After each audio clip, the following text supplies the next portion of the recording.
welcome to another episode of Wellness and Growth Journeys, Empowering Women's Health. And today we have in our studios Wayne. Welcome, Wayne. Nice to have you. Thank you, Mialisa. Good to be here. Yeah, now, Wade, you are the founder of My Best Life Coaching, and you are a life coach helping people transform their mindset and overall well being. Um, can you share a little bit about yourself and what led you to life coaching? Oh, sure. Yeah, I've been in healthcare and wellness for over 40 years now. I spent all my life in that arena, and working really closely with people. I've worked one-on-one with thousands of individuals, mostly around the idea of helping them manage and cope with life's challenges, any suffering that they're dealing with, but also working with a lot of people that are trying to move themselves from just surviving to thriving. And it turns out making those changes is a really hard thing to do. People really struggle with making changes, even though they really want them. Right. Um, and a lot of times it's around, like I worked 20 years in cancer care. And a lot of times that's a real wake up call for people. And they're really driven to make some healthy lifestyle changes. Um, But what happens is the struggle isn't necessarily about what to do, it's how to do it and actually being able to set goals, follow through with them, achieve them. And that's really in over 40 years, um, the consistent theme of the struggle to make the changes that people say that they want to make and to cope and manage in better ways. Um, and as I'm aging, and figuring out for myself, okay, what do I want to do with the remainder of my work life?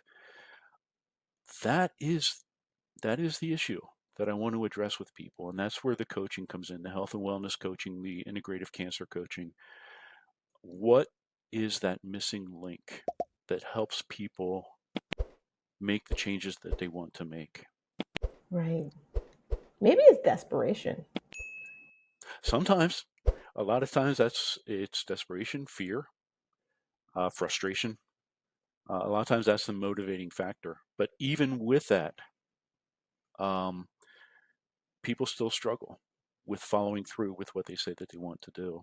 Yeah. Or being consistent. Because even if you start, say, like, okay, I want to get healthy and I want to start exercising, for instance, because usually that's the go to when you talk about health and wellness. And then, you start, you can wake up early, go into the class and stuff. And then something always happens where, you get knocked off of this new um, routine. Um, and I guess you can't really call it routine because I think to say if it's a routine, then you're accustomed. Mm. It's like you do it right because it's routine. Um, Yeah, you hadn't gotten to the point yet where it's a routine. yes, yes. Especially like in the beginning of the year, people say, "Oh, new year goals," and these are things that I want to do, and they kind of have that momentum in the beginning of the year because it's like this new fresh start, brand new kind of thing. Yes, this is the time for me to make a difference and change whatever it is. And then, you get started with all the excitement in the world, and then it just unfortunately fizzles out for the most of us.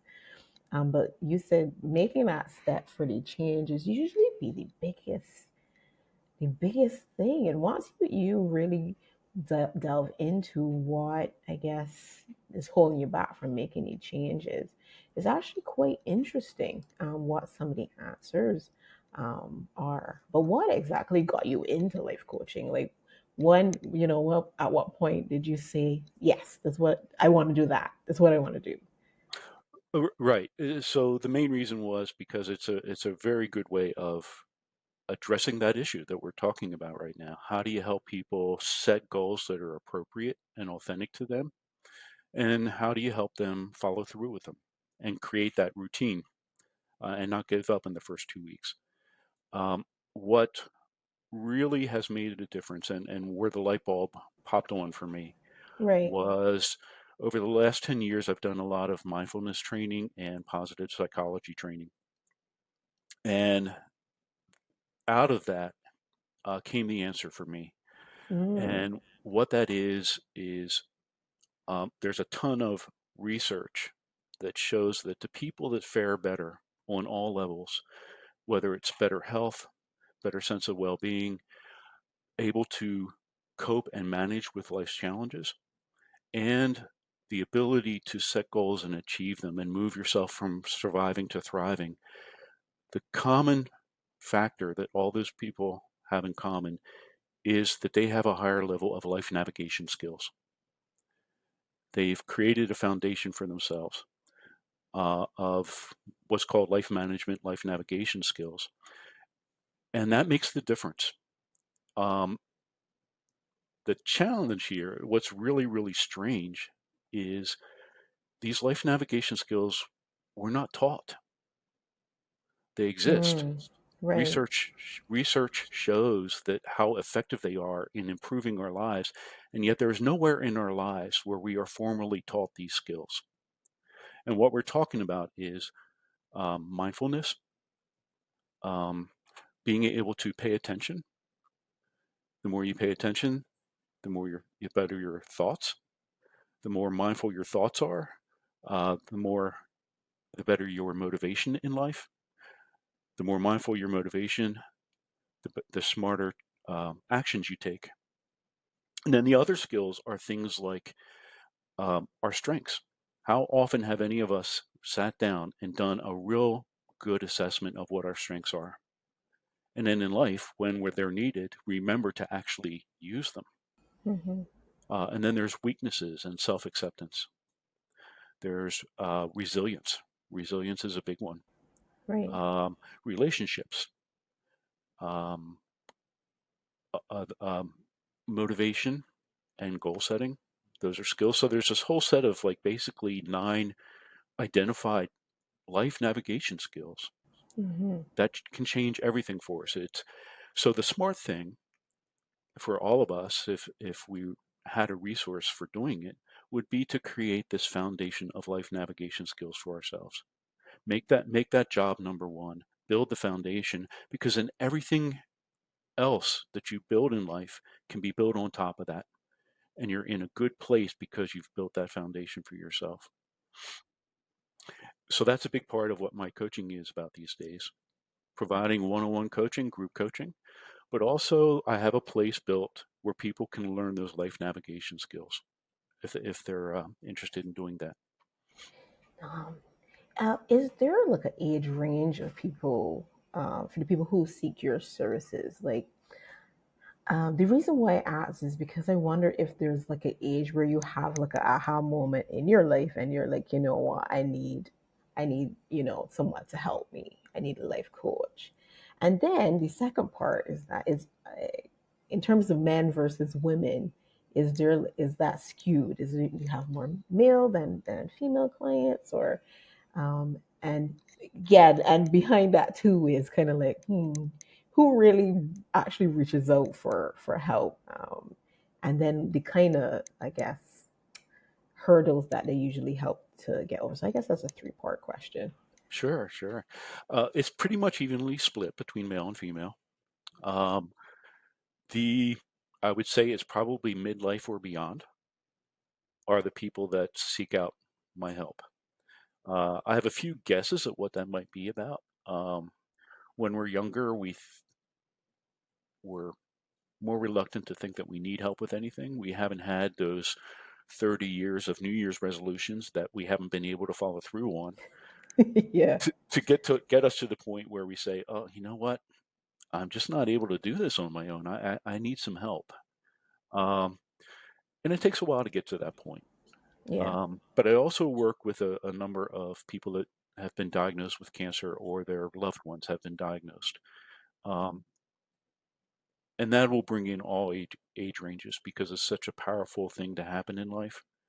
Um, and it really knocks people off their center. And a lot of times, though, they're very quick to reach out for some help. What are your thoughts on the term midlife crisis? What are your thoughts on that? Oh, I mean, based on what we're just talking about, I think a lot of times this midlife crisis is. Um, I'll talk about it this way. In my coaching, um, I use a metaphor called the explorer metaphor. which is all about the life navigation skills. We are I'm the explorer. My life is the wilderness. Base camp is my support system of people, resources, skills, tools. So we have the explorer, wilderness, base camp. And we all in life work really hard to find out, to create a slice of the wilderness that works for us, where we're comfortable, where we feel safe, where we have what we need, what we want. Midlife is around that time where we start to sense, according, in alignment with this metaphor, that this little slice of life that we've carved out for ourselves is just somehow not doing it for us anymore.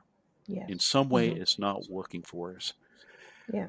And that's a really scary time, because what that means is, if I want to change this, if I get to a point where I've had enough that I need something to change, that means taking yourself out into the wilderness where you don't have your familiar paths, where there's not the safety and the comfort. You're putting yourself out there.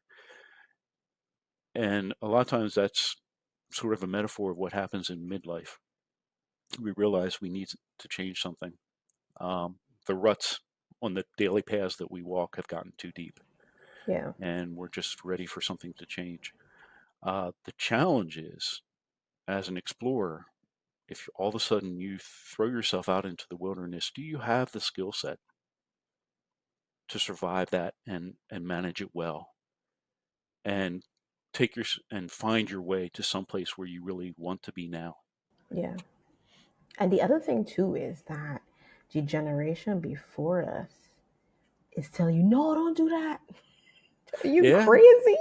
yeah. Don't take yourself out into the wilderness. What? Well, and No, bad a idea. lot of times that comfortable, safe slice of the wilderness that we're living in, we didn't. For a lot of us, we didn't necessarily create that on our own. We inherited that. It's Yes. a safe space that has been handed down, that we've grown up in, that we've been born into. So this scary idea of, I gotta leave here and Yes. explore. Yeah. Um, and there are a lot of people that aren't brave enough or courageous enough to take that step and give it a try. I've realized that as well. Um, because I did take this step, not last year, but year before. And yeah, there are some people who were happy for me. And then there are also other people who are like, but why? Why would you quit your job and Mm, work for yourself? Like, why would you do that? Like, because the income is stable, and so yeah, and other people who have said, I really wish I could do what you did or what you're doing. And you have conversations with them, and they do have like a love or something that they really want to do, but yeah, it's too scary for them to make these steps. it is a balance, right? Because we all have those important people in our lives, our important relationships, and what the decisions we make affect them. Hmm. You know, Ideally, we would be responsible in acknowledging that. It's like, okay, I'm thinking of making this big step, but I also realize this is going to impact my loved ones. And that's where coaching can be really helpful, to help you navigate through that. It's like, okay, how do I be true to myself and also be responsible to the people that I love? And that takes some skill and some think through. Yeah, and some planning for sure to make sure that you have your loved ones covered with your new transition, and adapting as you go, because you can have all the plans in my opinion, but like something is gonna come like a curveball. It's gonna come your way. You gotta adapt really quickly to what life throws at you for sure. Mm. Um, Life has a funny way of doing that. yes. Do you have like your own personal transformation, I guess, story that helped shape your approach to coaching? Yeah, I mean, the way I talk about that is, in my 40 some years of working with other people, Hmm. um, I'm no different. I have the stuff I struggle with. I have my periods of suffering, my periods of, trying to adapt or trying to cope or manage what life's thrown at me. The health, or the health scare, or that sense of, this little slice of life that I've carved out is something's got to change. So I've experienced everything that the people I work with have experienced, which is really helpful. Because yeah, it does help to have been in the same shoes, um, so people then could relate to what you're saying, and it isn't like a yeah, you don't understand, you don't get it kind of mentality, right? But if you've had your own struggles, then that gives you some compassion. Like I spent 20 years working directly with cancer patients and their loved ones, and I haven't had a cancer experience, but at the same time, I've had other challenges, and and I know what it's like to struggle with something, Right. so that's a helpful place to be coming from, especially as a coach. What's one, I guess, common mistake people make when trying to fix their lives, and then how do you guide them differently? That's like the one thing. Yeah, I mean, the first thing that popped into my head was that word "fix." That's A why I lot, did this. Like fix when trying to a lot of fix. times, I would address that right from the start. This idea of fixing is like, we are who we are. We don't Right. necessarily need to be fixed. Right. Uh, we just are looking for ways to navigate our lives in a better, more functional way. Hmm. Um, so a lot of times, what it comes down to is the biggest challenge in working with people is what you're thinking you want to do. Is the Right. goal, or is that list of goals that you've written down for yourself, is that really coming out of you or what you think you should be doing? Messages you're getting from somebody else somewhere else. And that's often what trips people up. That the goals they set for themselves are the goals that they think they should be setting for themselves. And it's really hard to follow through on those because they're Right. not linked. They're not linked into something authentic and real and true for themselves. Um, so that's a big starting point, taking a look at that. Is this really authentic to me and my values and my needs? Because once you figure that out and identify, yeah, this really is authentic and it's based on my values and my needs, that gets you through so many of the hurdles that you would otherwise be facing. There is a lot out there, I guess maybe mainly social media. And maybe family or so called friends around you who might be telling you that you're not good enough, or what you're doing is not good enough, or you're not meeting the mark. So therefore, you could become unhappy with your circumstance where you just doing, you know, what stuff that makes you happy, right? But you're kind of forced into a box sometimes of like this is what you should have achieved by now, or this kind of checklist in life, that if you haven't achieved these things, then something is definitely wrong with you. So therefore, he's okay. Well, I need to fix this. I need to fix my life because not doing or not at where I guess society or family tells me where to be at, right? And then it goes back to what we spoke about earlier with uh, the generation before, kind of yeah, telling you, well, this is how you live life. This is how you do it. You grow up, you go to school, you get all the education in the world, up to master's or PhD if you want. After that, you get a job, you stick in that job, you get a family, you get a house, you get a car, and that's just life. That's it, right? Um, but then, of course, it doesn't happen exactly like that for everybody, especially, and sometimes you don't even want that. You realize I don't want this. I want something else.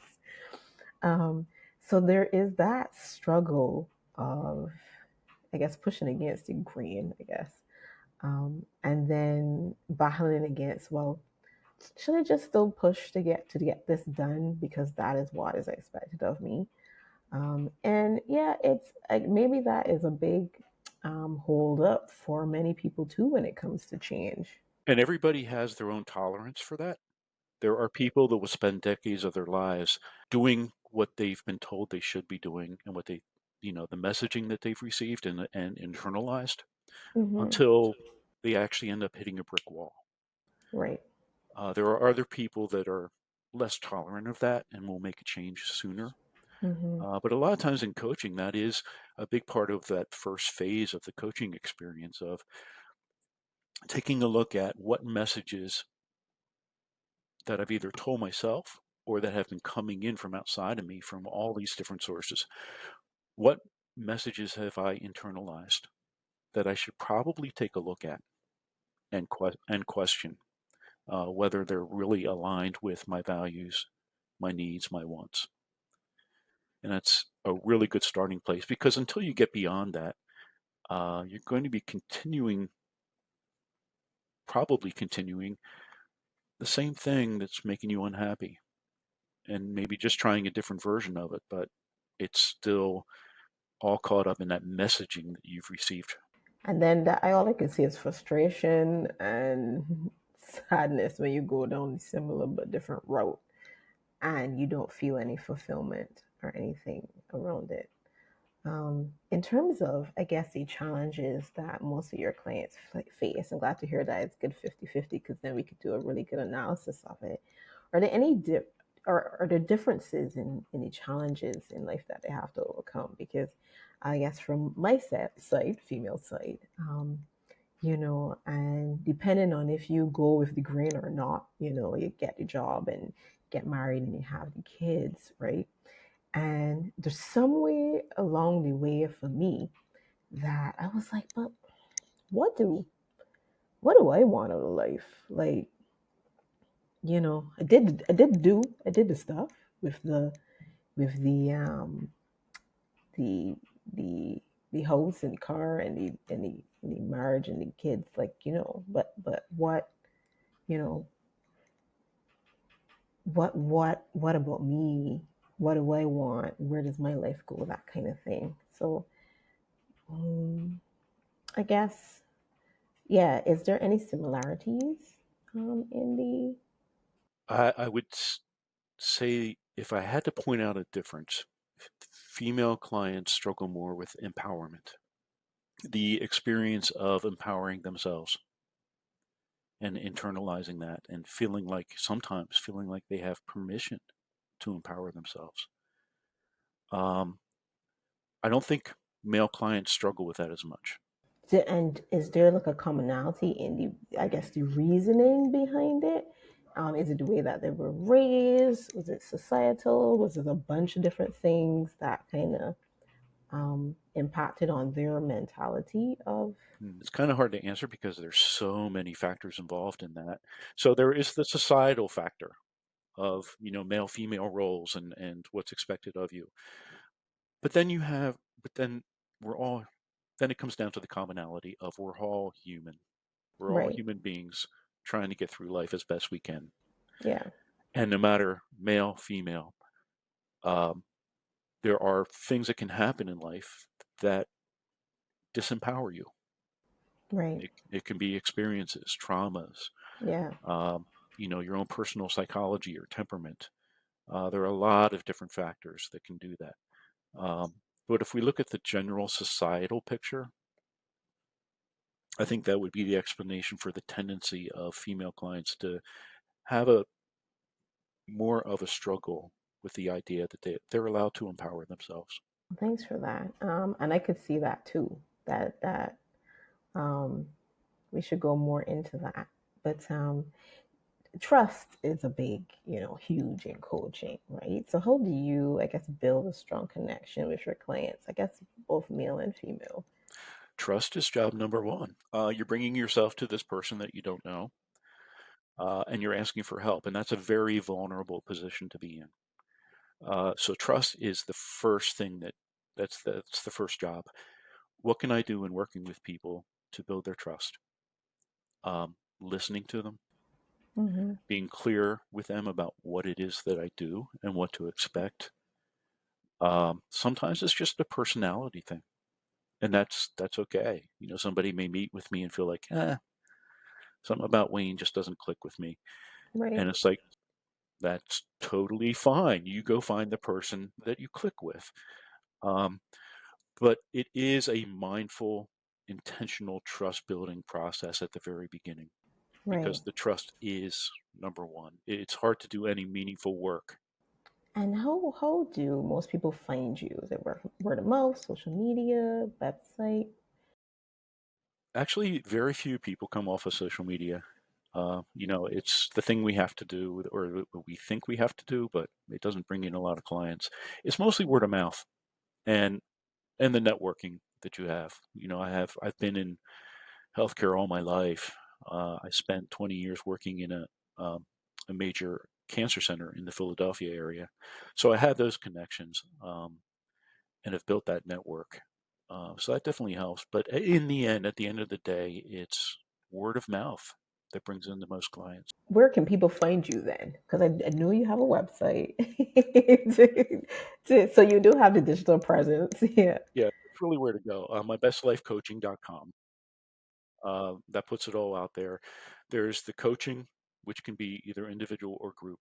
But I also, like at the beginning when I talked about the life navigation skills, that's something that I really want to help people develop, help them create that foundation for themselves. And that's a little outside the coaching boundaries. So I've created my Best Life Base Camp, which is a separate community site for people that are really interested in, you know what, that makes sense to me. I want to build that foundation, and then I'll address my life goals after I've got the foundation under myself. So there's my Best Life Coaching and my Best Life Base Camp. Okay. And that this is you said a community, and is it like a courses that you go through? Is it Yep, it's a mix of all that. So the community base my Best Life Base Camp online community. There's an app for it, um, and it's a place where people meet who are interested in learning the life navigation skills. So there is a year-long course, a year-long experiential course, a new theme each month based on a different life skill. So together we go through the process of learning these skills, applying to them live, applying them to our lives, practicing them in our lives, and then coming back and reporting what the experience has been like to the community. So it's a community experience, and the purpose for this came out of a lot of the research. The research shows when we do things as community, we're more successful. it's really big, and I felt like it was lost for a bit.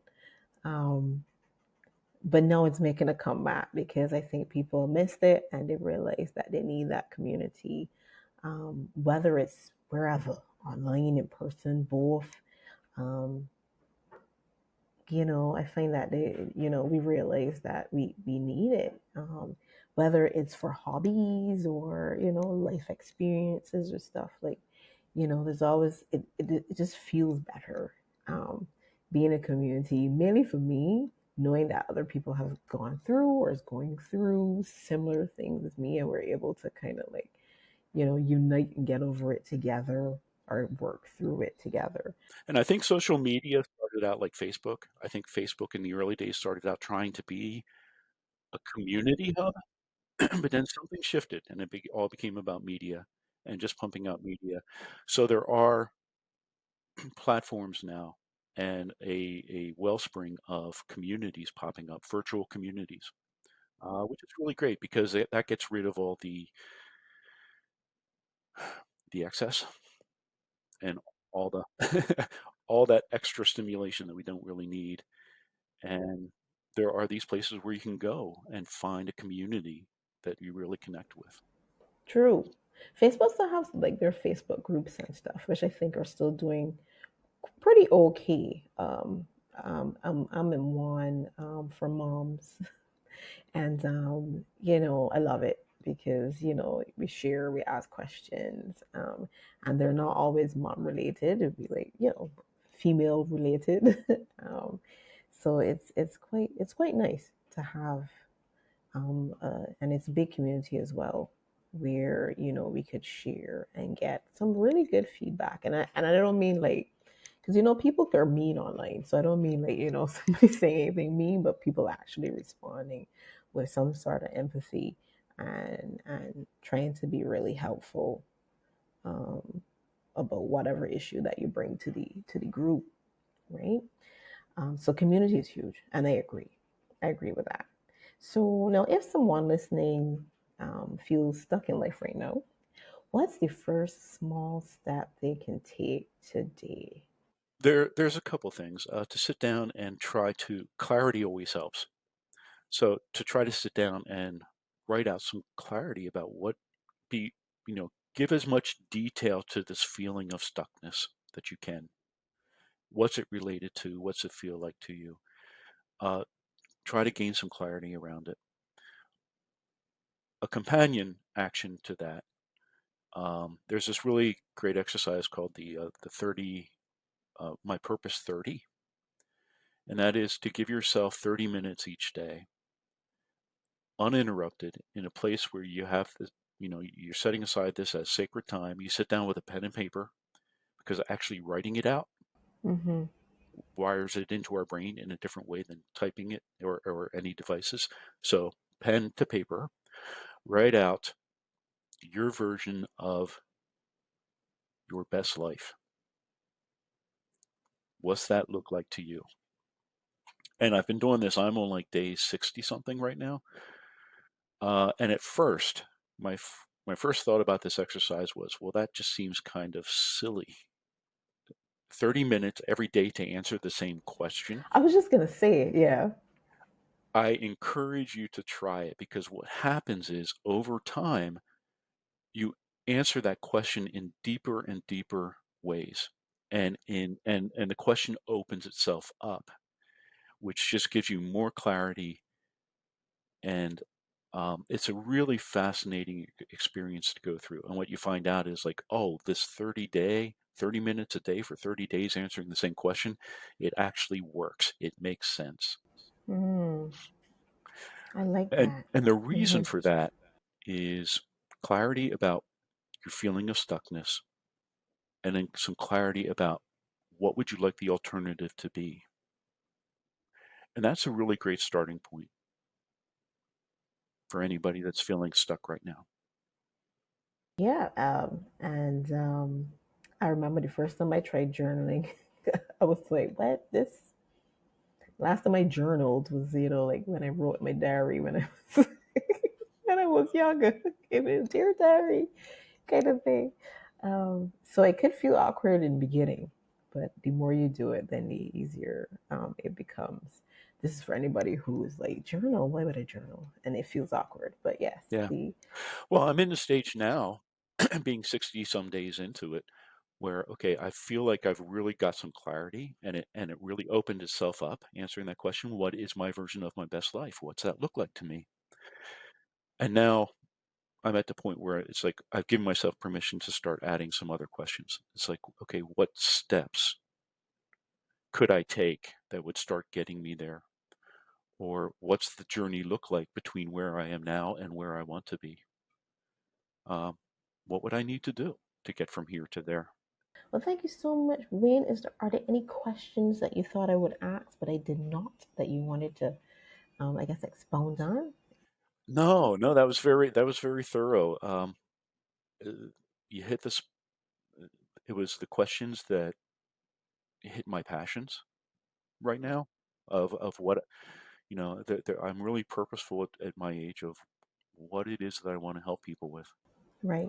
And I feel like I've come to a really good place with that after 40 some years of experience. Um, I'm happy for you. so, well, thank you. I'm happy for me too.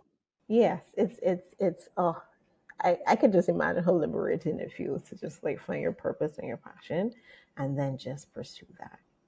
Yes, and I want you to know as well that you're my first male guest. I had noticed that when I looked at your podcast. Yes, yeah. So it's not like verses, but I definitely wanted to hear, the male's point of view on, pretty much health and wellness when it comes to women and in general, because men listen to podcasts as well. Yeah. So thank you. And thank you for sharing your expertise and your education, and your experience when it comes to life coaching. And again, just share with us again your website where people can find you. MyBestLifeCoaching.com. Awesome. Thank you, Wayne. Have an awesome, awesome day. Yeah, you too. Thank you. Thank you for joining us on another Wellness and Growth Journeys podcast. Now, if you're inspired to elevate your health and wellness business, the Wellness Growth Agency is here to guide you. We specialize in tailored digital marketing strategies to enhance your client engagement, grow your practice, and improve overall satisfaction. Let's unlock the potential of your business together. Visit us at wellnessgrowthagency.com to learn more. And don't forget to subscribe to our podcast for more insightful episodes. Until next time, keep thriving and remember, wellness is a journey. Growth is the destination.